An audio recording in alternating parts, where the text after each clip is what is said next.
This is a Nordine R22, clearly marked TXV. And this is a Bryant 5-ton R410A condenser installed in the same system. Good morning. It's me, Mikey Pipes. Thank you so much for tuning in to this video.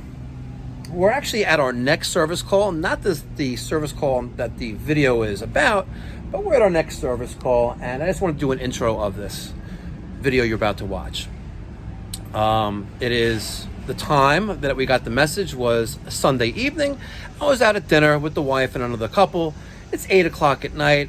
We got a message, not an emergency line, but the regular message. I excused myself, went outside. I called the homeowner up and I said, listen, if you want an emergency service call, it's a fortune tonight, and it is. It's $275 an hour, 2-hour minimum plus $115 service call trip charge, and that's minimum. Or we can go tomorrow, the next day, and it's just our standard hourly rate, which, as my viewers know, is $225. She goes, I have to leave tomorrow at 9. Can you get it before 9? I was like, stand by. Let me get back to you in an hour or two. And she goes, okay, no problem. I get home. I log into my my cloud app called ServicePal, which is the mobile dispatching and invoicing app and payment receiving app. And I rang her up and I said, listen, we can be there at 7:30 in the morning. Boom, there at 7:30 in the morning, and this is the service call. All right. Let's see what we got in this attic here. Okay. Oh, there's a light here. And where does this light go? Peter, see if this can plug in somewhere. It looks like it's meant to plug in somewhere. The light.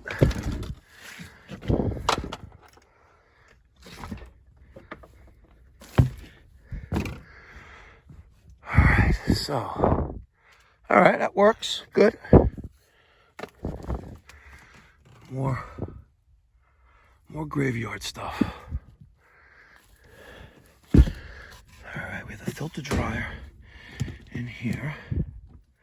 Here's our line set. Here's our blower. And this is a model number 60 by Nordine.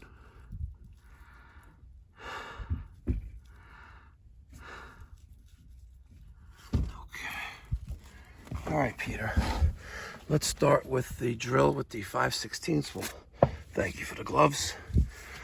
We'll take the cover off and see what's going on. Maybe we got a short in the low voltage wiring going to the outdoor unit and blowing transformer, but the cover is off. This is definitely the original air handler. You can tell by the amount of rust on the evaporator. And we have a TXV. Yes, there's that sensing bulb strapped onto the suction line leaving the evaporator. So we have a TXV system. I wonder if that TXV was replaced. Peter, here, why don't you hold on the other side? Oh, I got the big black thing in my mouth. Let's take this cover off. I'm gonna take a look at the TXV, and then I'm gonna check this out. We have an onboard fuse right there. That's good. Power is now off. Okay. My non-contact electrical tester disappeared.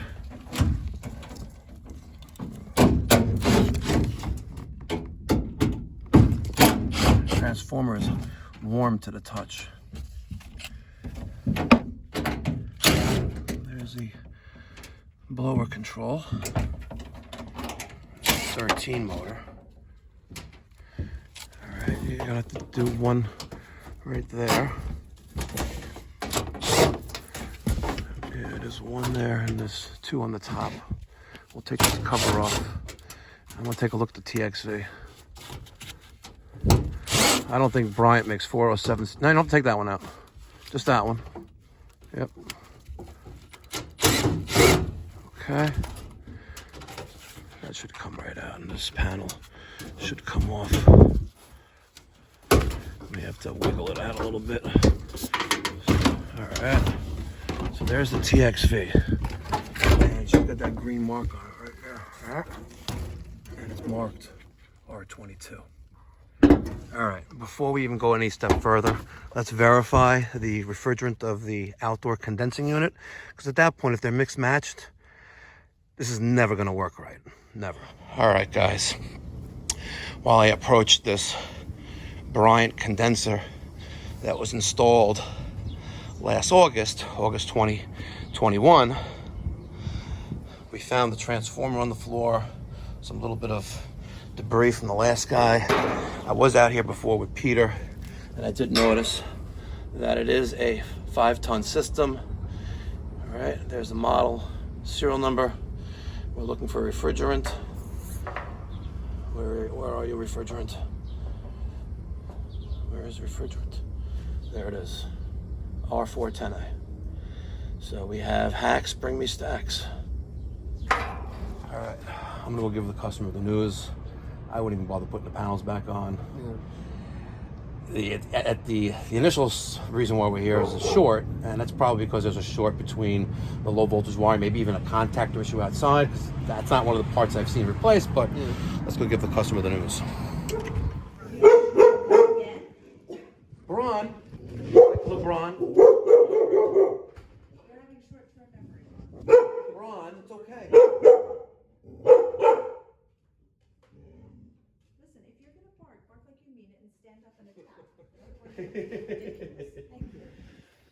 All right, just a short while ago you had brought up compatibility. Are they compatible with one another? So the answer is no. Are you serious? No. Oh yeah, I'm serious. They're not compatible? No. Okay. And the damage may be already done to the new outdoor unit, where now you have to replace that again with the right indoor unit. Let me explain to you how it's not compatible. Okay. Years ago, there was a refrigerant called Freon. That's a trade name. It's technically R22. And 30 years ago, the EPA decided that it's harmful to the environment, so there was a phase-out period where R22, Freon, would be replaced with Puron, which is called R410A. They're not compatible with one another. In 2010, and I'm giving you this just so you have a little background information because this is a lot to digest right now, but I just feel horrible that this company just either had no idea what they were doing or they totally took advantage of it. Those are the only two scenarios. Because you don't do this deliberately unless you really don't care or you don't know. So in 2010 was when R22 or Freon equipment stopped being manufactured. So about 12 years. 12 years ago. However, some manufacturers found a loophole and they shipped outdoor units empty. So there was no R22 in it. So in the HVAC contract, had to add their own. That lasted for about 3 or 4 years, and the EPA killed that too. So when your system died, you have to replace everything. Blow the indoor unit because there are oils that travel throughout the system that are not compatible with the new system, and also the component inside the air handler or the blower, which is called a metering device. I don't want to confuse you. I'm starting to see that look in your face, but it's basically a traffic cop. It's holding back all this traffic and only lets a little bit go through. That's the best way to explain it. But because the pressures and the conditions on how these two refrigerants operate, they're not compatible with one another. So if you have to replace, let's say, an outdoor unit, you have to also replace the indoor unit. Here you have an R410A or Puron outdoor unit. So the new kind that's okay. Yes, which is okay, with an R22 blower and R22 components inside the blower. And that's upstairs. Yes. Now back to why I'm originally here. You have a short in the system, and something is causing transformers to blow. Because there's a brand new one upstairs in the attic. Which is what he replaced on Tuesday. Which is what I replaced. And there's a little onboard fuse, which is okay. He was trying to just do his due diligence maybe and try to solve the problem. But likely there's a short between either the thermostat, because I notice this one also does your heat as well. So there's a short either between the thermostat and the blower. Actually, do we use that for Well, there's a heat wire there. Yeah, there's a heat wire. But it may not, I didn't really pay close. We don't use it for the heat. Okay. So there may be a short between there and the blower in the attic, or the blower to the outdoor unit. Or maybe the outdoor unit does a component on it that tells that the thermostat tells it to turn on, and if it sends too much voltage back, it'll blow transformers. That happens. It's rare, but there's a short in the wire. And that's the reason, but besides that, the system will never really work properly or at all because the piece that's inside the air handler is not designed for R410A. So my first question, I don't know if it's the right question, but what comes to mind is how do we find out whether the new outdoor unit is burned out or whatever? So I could get that to run for testing purposes, but without we'd have to get the blower to come on. Right, without a compatible unit upstairs. Yes, and just to see how it handles, but without taking out the air handler, or there are some companies out there that'll just replace that one piece, but then the oils are still in the system. You'll never get them fully clean, and 5, 7, 10 years down the line, you'll blow out the compressor, and if no one ever knew any better, okay, normal wear and tear, but it's not the case. Because systems could last 15, 20 years with proper maintenance, the right installation techniques, things like that. But okay, so what I need to understand is, I guess, timing and cost on the ideal scenario repair. the ideal scenario repair is to, and I'm just going to lay it on the table. All right, you replace the blower, it's called the air handler. Ideally replace the outdoor unit and the copper lines that connect the two together. Because then, and as long as the ductwork is okay, because then we test the ductwork, make sure the pressures are fine, make sure it's sucking in enough air and then blowing out enough air. And if they're mismatched, you'll increase wear and tear on the blower that moves the air. That's the ideal repair. That's difficult to do because those copper lines have to travel across that bedroom upstairs to go outside. And it looks like they go under the floor. I have to double check that, but that's ideal. If, let's say we never met before, I'm here to give you an estimate to replace the equipment. Those lines that we call buried, if we could make sure they're intact, we can clean them, as long as they're leak-free. If they're not leak-free, you have to replace them. So that's the ideal scenario. Best case scenario, we replace the blower, we clean the lines, and I'm in this house for tops another 4 years. Okay. Most likely 3. at a minimum, you're gonna have to replace the air handler, clean the lines, and hopefully there's no damage to the outdoor unit. The compressor should still be under warranty. When I called the company, Yes. right, when I called the company, they told me that it was nothing to do with them. I mean, the company being the manufacturer, Yeah. that I had to talk to The installing the contractor. installer Correct. who died. Yes. So that's hard to talk to. Yes. Is the company still around? Doesn't seem to be. They sort of almost as a favor sent me out this guy who's been trying to, you know, and I mean, he was such a sweet man. Older. Okay. But he wasn't the guy who was here to put it in? No, he was Okay. older. He was a native Russian speaker. Very hard Okay. to communicate with him in English. I'm sure he's very skilled in his craft, and he's trying He to. really tried. So it's not like he didn't know, but it's he wasn't a bad guy. Correct. I hear you. But yeah. So it's really hot in here. Yes. I'm supposed to be leaving at 9. I know. We're cleaning him up Yeah, there. to take this child to great adventure, because that's what we do in the summertime. So I guess, what should I do? At a minimum, you're gonna have to replace the air handler, and we're gonna have to find the short. Okay. It may or may not be easy. Right. Like, so your thermostat is there, but the unit's up there. Try to replace a wire from point A to point B is not so easy. Maybe you have to get an electrician involved for that. Or the short could be between the blower and the outdoor unit. Again, it's kind of buried and hidden. If there's an attic or means to get above your ceiling of that bedroom, I know you're shaking your head no, because I looked up and I saw really nothing there you can crawl into.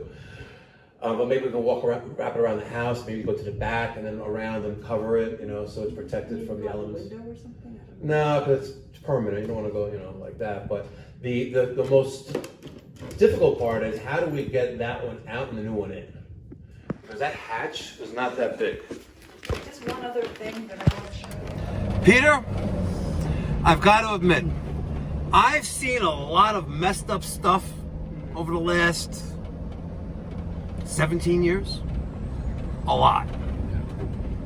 And I don't know if I got it on video, but I told her that, like basically what I'm just telling the community right now, I've seen a lot of crap throughout the years, but only one other time did I run into an R22 air handler installed on an R410A condensing unit. It's bad. It doesn't work. It just doesn't work. And it may give the appearance of working for a little while, but because the operating pressures of 410A are double that of R22, and I know they're going to criticize me on YouTube. Oh, it's not really double, but it's close to it. The operating pressures are different, but most importantly, the oils are different between the two types of refrigerant, right? And that outdoor unit, that compressor, eventually is going to die prematurely because of the oils. You know that if they just dropped an R410A system on top of an R22 air handler and line set, there's no way they flush those lines. There's no way they use the pipe wiper. Come on, pipe wiper. I think I'm the only contractor that actually uses that thing. But there's absolutely no way.